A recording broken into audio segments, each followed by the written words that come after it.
Hello बच्चों, आज हम करने जा रहे हैं क्लास 7th का chapter 5 that is acid basis and salts part 4।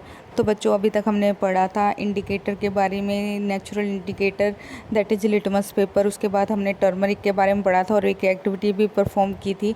आज हम दूसरा नेचुरल इंडिकेटर पढ़ने जा रहे हैं दैट इज़ चाइना रोज़। तो let's start with the China rose. China rose as indicator. तो अभी तक हमने पढ़ा था कि टर्मरिक भी एक नेचुरल इंडिकेटर है, नेचर में मिलता है। चाइना रोज़ भी एक नेचुरल इंडिकेटर है। तो चाइना रोज़ सभी बच्चों ने देखा भी हुआ है, सभी के घरों में नहीं तो कम से कम आपको आसपास देखने को मिलता है। इसे हिबिस्कस भी कहा जाता है या फिर गुड़हल भी कहा जाता है। और बेसिकली यह कई कलर का होता है। हम जो कलर यूज़ कर रहे हैं that is red in colour. तो यहाँ पर हम क्या कर रहे हैं, activity 5.3 collect some China rose गुड़हल petals and place them in a beaker. हमने क्या करना है, हमने इस फ्लावर की जो पत्तियाँ, फूलों की जो पत्तियाँ होती हैं उसे लेकर बिकर में डाल देना है। ऐड सम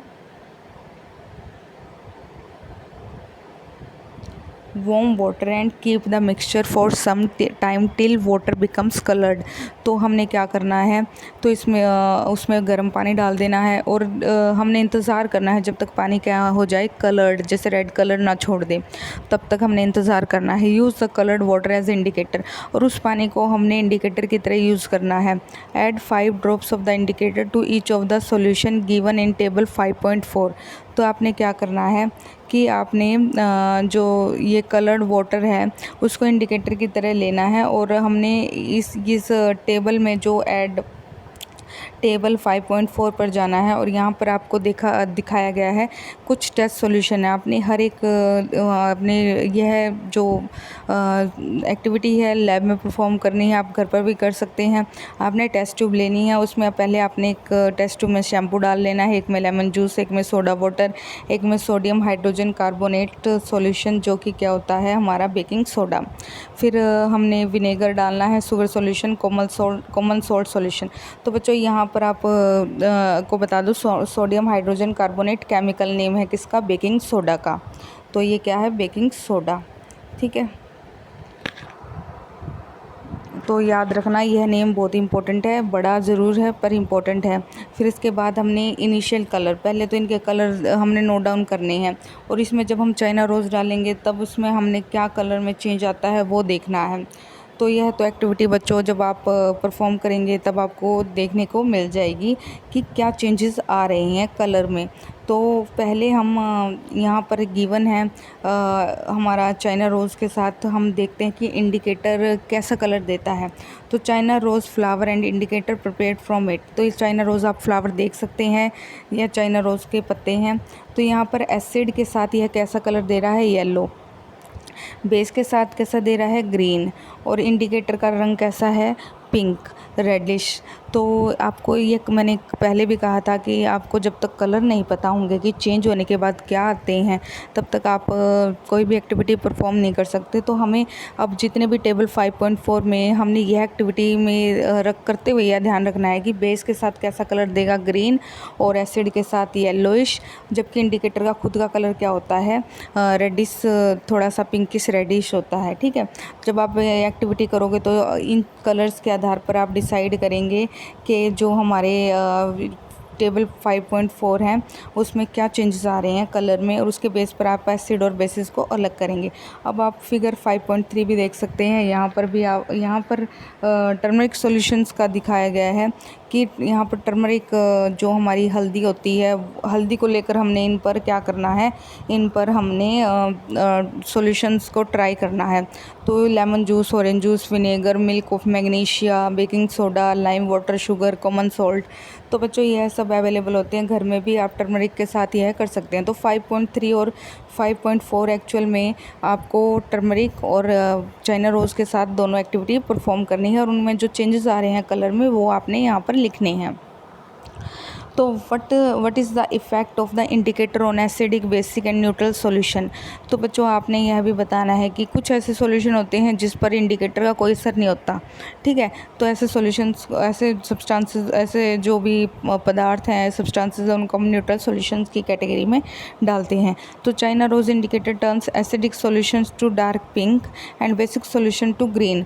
तो बच्चों वो येलोइश जो कलर है एक्चुअल में वो डार्क पिंक है, उसे यहाँ पर बुक जो ये कलर है बुक में शायद येलोइश दिख रहा है, पर आप यहाँ लिख लें यहाँ पर जो हमारा एसिड के साथ कैसा कलर आएगा, पिंक या फिर मैजेंटा।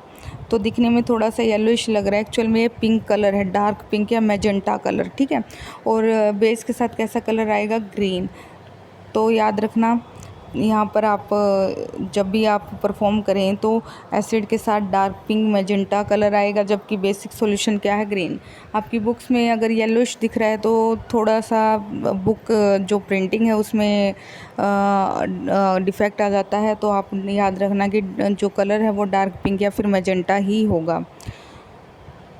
अब भूजो क्या कहता है, I am not getting the same result when using solid baking soda और dry litmus paper, why make a solution of baking soda and then try. तो बच्चों जब भी आपको कोई भी एक्टिविटी परफॉर्म करनी है, आप कोई भी ड्राई मटेरियल नहीं लेंगे, पहले उसका सोल्यूशन बनाएंगे, तब आप उसको उसका इंडिकेटर के साथ चेक करेंगे एसिड है या बेस है। तो यहाँ पर भुजो ने एक गलती कर ली थी, उसने ड्राई मटेरियल लिया था। तो बेकिंग सोडा को पहले आप पानी में घोलें और फिर उस पर लिटमस पेपर अप्लाई करें, तो आपको रिज़ल्ट अच्छे से मिलेगा। तो पहली ब्रॉड द फॉलोइंग पहेली फॉर यू रिडल। तो बच्चों पहेली फिर से एक पहेली लेकर आई है, रिडल कहते हैं जिसे। तो पढ़ते हैं, coffee is brown and bitter in taste. जो कॉफ़ी होती है भूरे रंग की होती है और कड़वी होती है। इज़ इट एन एसिड और अ बेस। तो बच्चों आप बिटर का नाम सुनते ही बोलोगे कि कॉफ़ी तो बेस है, पर आप गलत हो। कॉफ़ी एसिड होती है, कॉफ़ी में हल्की मात्रा में एसिड प्रेजेंट होता है। और don't give the answer without any test, you are in the dark with its test. तो वही बात है, मैंने आपको पहले आंसर दे दिया है। Coffee is an acid is present in coffee, बेशक उसका टेस्ट क्या हो, बिटर हो। तो इसी आधार पर हम कह सकते हैं, टेस्ट के आधार पर हम किसी को यह नहीं बता सकते हैं यह एसिड एंड है या बेस है। हम इंडिकेटर की मदद से ही यह कंफर्म करते हैं यह एसिड है या बेस है। Activity 5.4, The teacher is requested to get the following dilute chemical from her school laboratory or from a nearby school। तो बच्चों यह हमारी लैब में प्रेजेंट होता है। हमने कौन कौन से एसिड लेने हैं, hydrochloric acid, sulphuric acid, nitric acid, acetic acid, sodium hydroxide, ammonium hydroxide, calcium hydroxide, lime water. ठीक है बच्चों, तो ये कुछ केमिकल्स के नाम हैं जो हम लैब में इंडिकेटर के लिए यूज़ करते हैं। तो बच्चों इंडिकेटर के लिए नहीं, सॉरी, यह कुछ एसिड्स हैं जो लैब में यूज़ होते हैं। तो बच्चों यह स्ट्रॉन्ग एसिड होते हैं जो लैब में होते हैं और इन्हें हम टेस्ट नहीं कर सकते, यह बहुत ही हार्मफुल होते हैं, ज्वलनशील होते हैं। हाइड्रोक्लोरिक एसिड मतलब HCl, सल्फ्यूरिक एसिड मतलब हमारा H2SO4। और याद रखना सल्फ्यूरिक एसिड को किंग ऑफ एसिड भी कहा जाता है। तो ये सारे एसिड लैब में बनाए जाते हैं। तो सोडियम हाइड्रोक्साइड क्या है हमारा, यह एसिड नहीं है, यह बेस है। अमोनियम हाइड्रोक्साइड भी बेस है, कैल्शियम हाइड्रोक्साइड भी बेस है। तो ये तीन हमारे एसिड्स बताए गए हैं, बाकी हमारे बेस हैं। तो ये सभी लैब में प्रिपेयर किए जाते हैं। तो यह हमारे लेबोरेटरी में देखने को मिलेंगे आपको। और जैसे हमने अभी तक पढ़ते आ रहे थे नेचुरल एसिड्स के बारे में, तो ये नेचुरल नहीं है, ये हार्मफुल भी हैं और हमारी लैब में हमें देखने को मिलते हैं। तो name of acid, effect on litmus paper, effect on turmeric paper, effect on China rose solution. तो बच्चों इन एसिड्स को हमने अब तीनों पे अप्लाई करना है। तीनों नेचुरल इंडिकेटर हैं, लिटमस पेपर, टर्मरिक पेपर और चाइना रोज। तो बच्चों ये तो सभी लिटमस पेपर, टर्मरिक पेपर और चाइना रोज क्या हैं, ये सभी इंडिकेटर हैं। और जो अभी हमने पढ़े थे dilute hydrochloric acid, sulphuric acid और यहाँ पर गिवन है आपको एसिटिक एसिड, ये सभी तीनों क्या हैं, ये हमारे एसिड हैं। ठीक है, और इसमें से मैंने आपको पहले ही बताया था जो सल्फ्यूरिक एसिड होता है वो हमारा किंग्स ऑफ एसिड कहलाता है। बहुत इंपॉर्टेंट क्वेश्चन एग्जाम्स में पूछा जाता है। और जैसे आपने HCl के बारे में मैं आपको बता दूं, जो घरों में पहले तेज़ाब यूज़ किया जाता था, जो अब बैन हो चुका है, एक्चुअल उसमें क्या होता था, HCl होता था। आप इमेजिन कर सकते हो कि वो तेज़ाब क्या कर सकता है, तो इसी वजह से वो बैन कर दिया गया है। तो आप समझ सकते हैं कि जो हाइड्रोक्लोरिक एसिड है वो कितना हार्मफुल हो सकता है, इसलिए लैब में भी इसको बहुत ही प्रिकॉशंस के साथ यूज़ किया जाता है। Are you familiar with the term acid rain? क्या आपने कभी एसिड रेन के बारे में सुना है? तो आई होप आपने SS में ज़रूर पढ़ा होगा एसिड रेन के बारे में, जिसे हम अम्लीय वर्षा कहते हैं। अम्ल वाली वर्षा मतलब जिसमें थोड़ी थोड़ी मात्रा में हमें क्या एक एसिड बारिश के साथ मिल जाता है और वो धरती पर आता है। Have you ever heard about damaging effect of acid rain? क्या कभी आपने अम्लीय वर्षा के इफेक्ट के बारे में पढ़ा है? क्या इससे हमें क्या डैमेज होता है? As the name indicate, the rain containing excess of acid is called acid rain. तो बच्चों, जो पानी में क्या होता है, एसिड मिल जाता है तो उसे एसिड रेन कहते हैं। और ये एसिड बनता कहाँ से है? ये एसिड बनता है जितना भी पोल्यूशन होता है, गैसेस निकलती हैं, हार्मफुल गैसेस, वो पानी के साथ रिएक्ट कर कर एसिड बना देती हैं।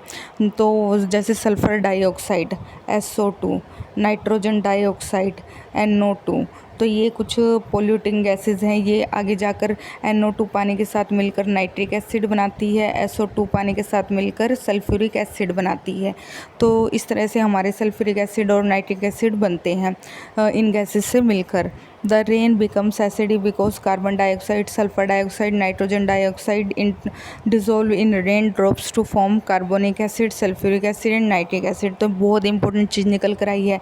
जैसे आपको पता है, कुछ मात्रा में जो पोल्यूशन है उसमें carbon dioxide, sulphur dioxide, nitrogen dioxide, ये क्या है? गैसेज हैं। अभी ये गैसेज होती हैं हमारी जो एटमॉस्फेयर में, और ये गैसेज जब भी बारिश आती है उनमें घुल मिल के क्या बनाती हैं? ये एसिड बनाती हैं। कार्बन डाइऑक्साइड क्या बनाएगी? Carbonic acid. सल्फर डाइऑक्साइड क्या बनाएगी? Sulphuric acid. और नाइट्रोजन डाइऑक्साइड क्या बनाएगी? Nitric acid. तो acid rain can cause damage to buildings, historical monuments, plants and animals. जो अम्लीय वर्षा है वो हमारी जो बिल्डिंग्स होती हैं, हमारे जो हिस्टोरिकल मोन्यूमेंट्स मतलब जो हमारी इतिहास से रिलेटेड मोन्यूमेंट्स हैं उनको हार्म पहुंचाती है, एज वेल एज प्लांट्स और एनिमल्स को भी हार्म पहुंचाती है। तो आपने देखा है कि ताजमहल संगमरमर पत्थर का बना है, अगर उस पर ये एसिड रेन जब होती थी आगरा में तो क्या होता था? उसका पत्थर कोरोडेड मतलब वो खुरदरा होना शुरू हो गया था। इसी वजह से वहाँ पर पोल्यूशन को कम किया गया। तो इसी तरह से हमारी जो बिल्डिंग्स हैं उनको बहुत ही नुकसान पहुंचाती है। हमारे जो पत्थर होते हैं वो खुरदरे और बिल्कुल ही गंदे दिखने लग जाते हैं एसिड की वजह से। और ये एसिड रेन आपको वहीं पर देखने को मिलती है जहाँ पर पोल्यूशन ज़्यादा होता है, जैसे दिल्ली वगैरह में। और आपने कभी भी इमेजिन किया होगा, जब आप कभी ऐसे पोल्यूटेड एरिया में और बारिश आ जाए तो आपको जब ऐसा पानी जब आँखों में जाता है तो हल्की हल्की जलन महसूस होने लगती है, या आपको जब यह पानी आपके शरीर पर पड़ता है तो आपको इचिंग होने लगती है। तो ये एसिड रेन का मतलब ये नहीं कि ऊपर से तेज़ाब बरस रहा है। तेज़ाब होता है पर बहुत ही माइनर क्वांटिटी में होता है, तो वह इतना असर हमारे ऊपर देखने को नहीं मिलता, लेकिन वो हमारे जो है शरीर पर धीरे धीरे इचिंग या फिर हल्का हल्की जलन करता है। तो इस तरह से एसिड रेन हमें देखने को मिलती है। जैसे दिल्ली सबसे पॉपुलेटेड है, पोल्यूटेड है, तो वहाँ पर पॉल्यूशन के कारण आपको देखने को मिल जाती है एसिड रेन। तो कोई भी एरिया हो जहाँ पर पोल्यूशन ज़्यादा है वहाँ पे हमें एसिड रेन देखने को मिलती है। तो बच्चों, आज के लिए इतना ही। धन्यवाद।